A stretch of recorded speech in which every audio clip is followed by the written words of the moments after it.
You ever say something and realize too late that it was a turning point? Not a fight, not a dramatic breakup.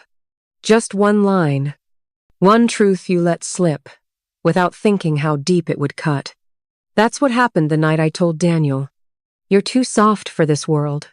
And the way he looked at me, quiet, calm, like something inside him just settled.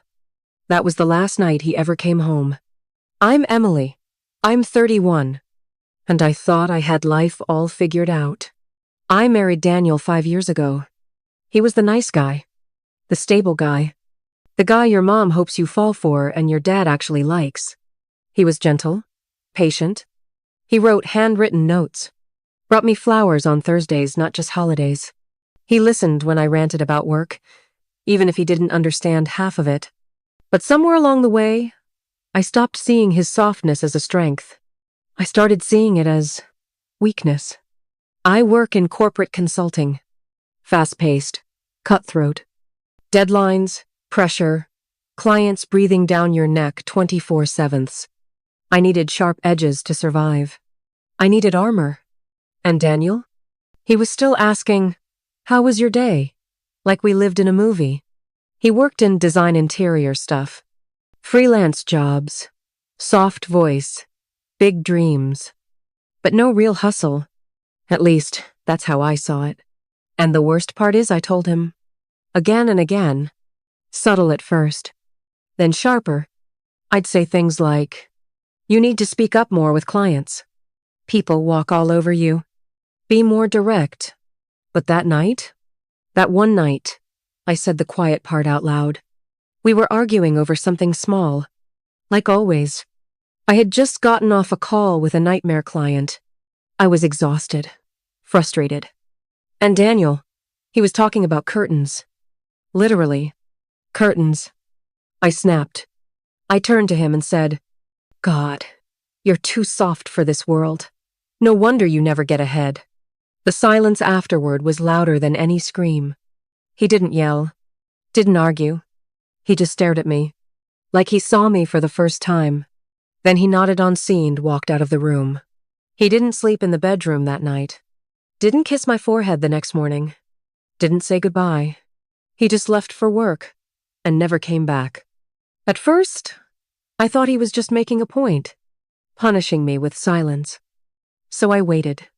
One day turned into 2, then 5. His phone went straight to voicemail. His Instagram went dark. He wasn't at his studio. His coworker said he was taking time off. Then I got the text. It was just one sentence. "Thanks for the clarity." That was it. And just like that, he was gone. A month later, I found out from a mutual friend that he had accepted a promotion. Creative director. 6-figure salary. Full-time. Full benefits. Apparently, he'd been interviewing for months. I didn't even know. He was living in a new apartment downtown. Modern. High-rise. Exactly the kind of place we used to say we couldn't afford. And there he was thriving. Without me. I sat alone in our apartment, looking at the curtains we fought about. Still half-hung. Still uneven. Still waiting for him to finish. But he wasn't coming back. People think the end of a relationship is a fight. A betrayal. A blowout. Sometimes, it's just one sentence. One moment where you finally reveal how little you saw the person who loved you the most. I thought I was pushing him to be better. But I was chipping away at the only thing that made him him. His softness wasn't weakness. It was the reason people trusted him, opened up to him, stayed with him. Except me. I couldn't see it. I didn't know how to receive something that pure without trying to change it. I tried writing to him. Emails. Messages. Never sent them. What could I say? Sorry for asking you to be harder just because I couldn't feel safe with soft things? He didn't need my apology. He needed someone who never said what I did. They say nice guys finish last. But the truth? Nice guys leave too. They just do it quietly. Without slamming the door. Without yelling. Just gone. And by the time you realize what you lost, They've already rebuilt their life in a place where your voice can't reach them anymore. I told him he was too soft for this world. He proved me wrong. And all I could do was watch from a distance as the world made room for him, exactly the way he was.